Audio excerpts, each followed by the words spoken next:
मज़हर पहले तो अभी बांग्लादेश का जो इतनी बड़ी जो तब्दीली आई है ये क्योंकि हमारा एक उनके साथ एक लव हेट रिलेशनशिप है और हमारी तरफ से तो अभी लव ही लव था, मगर वो पुरानी हेट्रेड नहीं जा रही थी ख़ास तौर पे हसीना वाजिद के उनकी तरफ से। तो क्या आप देखते हैं कि पहले तो ये ओवरऑल कैसे इसको आप देखते हैं बांग्लादेश वाली जो ये इतना बड़ा जो वाक़या हुआ है? शुक्रिया। मैंने अभी आज लिखा भी है जियो वेब पे इसी हवाले से कि what to expect from Bangladesh after Sheikh Hasina, और उसकी बुनियादी जो मैं समझता हूँ कि देखिए बांग्लादेश में स्टूडेंट अपराइजिंग हमेशा से बहुत अहमियत की हामिल रही है। इवन आप क़याम पाकिस्तान के बाद से ही अगर आप उठा के देख लें तो बांग्लादेश में तुलबा तहरीकों में, और ख़ुद शेख मुजीबुर रहमान भी उसी तुलबा तहरीक की पैदावार थे, और उस वक्त चाहे वो मुस्लिम लीग की मुस्लिम स्टूडेंट फेडरेशन हो या फिर बाद में हुसैन शहीद सरवर्दी की तुलबा मूवमेंट हो या फिर शेख मुजीबुर रहमान की अपनी, तो बांग्लादेश में ढाका यूनिवर्सिटी का बड़ा इंपॉर्टेंट रोल रहा है अगेंस्ट अयूब खान। और सिर्फ बांग्लादेश में नहीं, इस रीजन में भी आमिर अगर आप देखें तो पाकिस्तान में अयूब खान के खिलाफ मूवमेंट में NSF का रोल देख लें, तेहरान यूनिवर्सिटी में ईरानी रेवोल्यूशन के दौरान तेहरान यूनिवर्सिटी का रोल देख लें, इवन अफगानिस्तान में काबुल यूनिवर्सिटी जो अफगानिस्तान में जो तब्दीली आई उसमें काबुल यूनिवर्सिटी का रोल देख लें। तो और हमारे यहाँ 8 फरवरी जो है ये यूथ बज जो है, और उसके हवाले से आप कह रहे स्टूडेंट नहीं मगर यूथ तो है।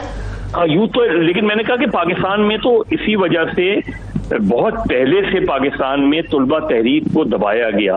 और आपको याद होगा कि ज़िया-उल-हक के पीरियड में तो तुलबा यूनियन पर पाबंदी लगी नहीं, लेकिन उससे पहले 1958 में भी पाबंदी लगी थी। और पहली पाकिस्तान में जो मज़ाहमती तहरीक उठी थी वो 53 में जो है वो स्टूडेंट जिसमें अदीबुल हसन रिजवी, डॉक्टर सरवर ये सारे लोग थे, जिसमें पहली मरतबा गोली चली थी और 8 से 10 लोग तुलबा जो है उस वक्त शहीद हुए थे। तो वो जो अगर आप उस बैकग्राउंड को सामने रखें तो मेरा ख्याल है शेख हसीना वाजिद को एक तो उस बांग्लादेश की या फॉर्मर ईस्ट पाकिस्तान की पूरी मूवमेंट को उनके जहन में होना चाहिए था कि जिस तरीके से ये मूवमेंट बिल्ड हो रही थी ये भी उसका अल्टीमेट नतीजा यही निकलना था, और इसको बहुत बुरी तरह हैंडल किया शेख हसीना ने। मगर मैं इसमें एक ऐड अगर कर दूं, आपने बड़ी अच्छी तरीके से इसका स्टूडेंट्स का सब कॉन्टिनेंट और खित्ते के अंदर और दुनिया भर में स्टूडेंट्स की जो मूवमेंट्स के अंदर रोल, मगर बंगाल की एक अपनी जो है पूरे सब कॉन्टिनेंट में मेरे ख्याल सबसे ज़्यादा वो कभी भी महकूम नहीं रहे, और अंग्रेज़ों के ख़िलाफ़ आज़ादी में भी सबसे ज़्यादा एक्टिव वो बंगाल के अंदर मूवमेंट रही। और Subhash Chandra Bose for example IRA जो थी वो बाकी सुलह भी कर रहे थे, मुज़ाकराती तरीके से गांधी साहब और नेहरू और बाकी करना चाह रहे थे, तो उन्होंने तो आर्म्ड स्ट्रगल जारी रखी थी अपनी। दोनों चीज़ें रही हैं। एक तो बंगाल में लिटरेसी रेट निस्बतन अच्छा रहा है, और दूसरे ये कि वहाँ पिजेंट मूवमेंट बहुत स्ट्रांग रही। अगर आपको याद हो कि इवन 54 का जो इलेक्शन हुआ था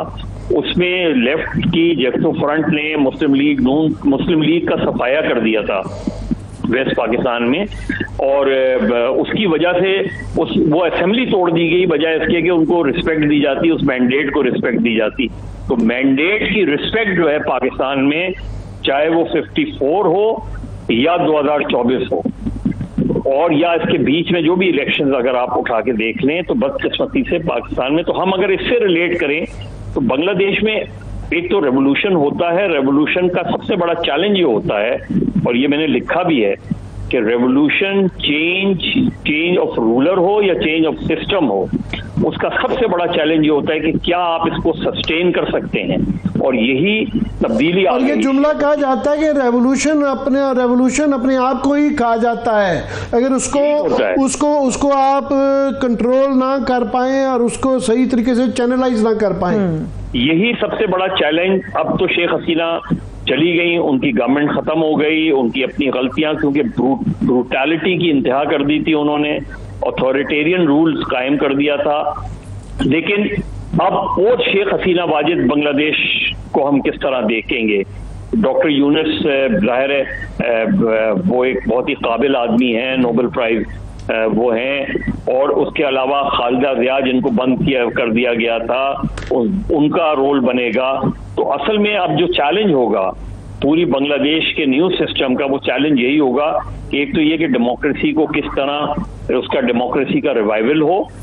इकोनॉमिकली मजीद चीजें बेहतर हो, पॉलिटिकल इंस्टेबिलिटी बरकरार ना रहे। अब स्टूडेंट्स का रोल जो था वो उन्होंने साबित किया, वो तब्दीली ले आए, लेकिन अगर आप इसमें बेहतर चीजें नहीं इस वक्त रिफॉर्म कर पाए बांग्लादेश में, तो एक क्योटिक सिचुएशन डेवलप हो जाएगी, और वो फिर किसी के, और आपको पता है कि इस खित्ते में लोग बहुत जल्दी माजी को भूल जाते हैं। तो अगर 6 महीने से साल भर के अंदर चीजें बेहतर नहीं हुई तो you never know, Sheikh Hasina तो चली गई, लेकिन अवामी लीग तो बहरहाल मौजूद है,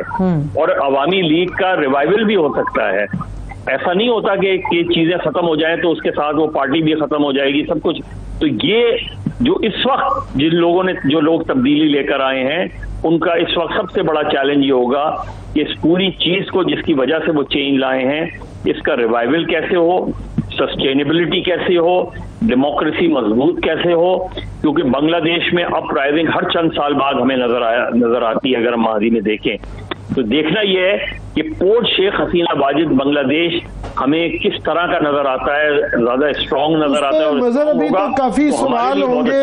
ये देखना पड़ेगा कि बुरी हुकूमत किस तरह बनती है, फिर क्या मिलिट्री जो है, फिलहाल तो उन्होंने ये रोल अपना अदा किया है, मगर जिस तरह ज़ियाउल हक साहब भी 90 दिन के लिए आए थे, फिर वो एक्सटेंड हो गया, उनका क्या रोल रहता है, फिर इलेक्शन क्या टाइम पे दोबारा हो पाते हैं और किन हालात में होते हैं, और अवामी लीग को भी जिस तरह मुशावरत में नहीं बुलाया गया तो क्या उनको बिल्कुल आउट कर दिया जाएगा, और क्या दिया जाएगा तो उसका क्या रिएक्शन होगा? मेरा जो सवाल जो है आपसे, आप उसमें आप तजिया भी अपना इसके मेरे भी कमेंट कर दीजिएगा, मगर पाकिस्तान के लिए एक अपॉर्चुनिटी आई है कि हम 50 साल से जो पहले एक हमारा ख्याल था, और कई लोग कहते थे कि यार अगर हम कन्फेडरेशन ही बना लेते, उनके साथ अच्छे तरीके से अलहदगी कर लेते, तो क्या अपॉर्चुनिटी एग्जिस्ट करती है हमारे लिए? देखिए, 2 चीजें होंगी। जाहिर है इंडिया इस सिचुएशन से खुश नहीं होगा जो डेवलप हुई है, और वो किसी ना किसी तरीके से उनका इन्वॉल्वमेंट तो हमें नजर आएगा, लेकिन हमें मेरा ख्याल है बहुत जल्दबाजी भी नहीं करनी चाहिए, इंतजार करना चाहिए कि चीजें किस तरीके से स्टेबलाइजेशन की तरफ जाती हैं। जाहिर है इस वक्त अगर खालिदा जिया वापस आती हैं, डॉक्टर यूनुस जैसे लोग जो है उनका एक एडवाइजरी रोल रहता है, जो तुलबा हैं वो इन चीजों को जो इशू था कोटा सिस्टम का, वो किस तरीके से रिजॉल्व किया जाता है,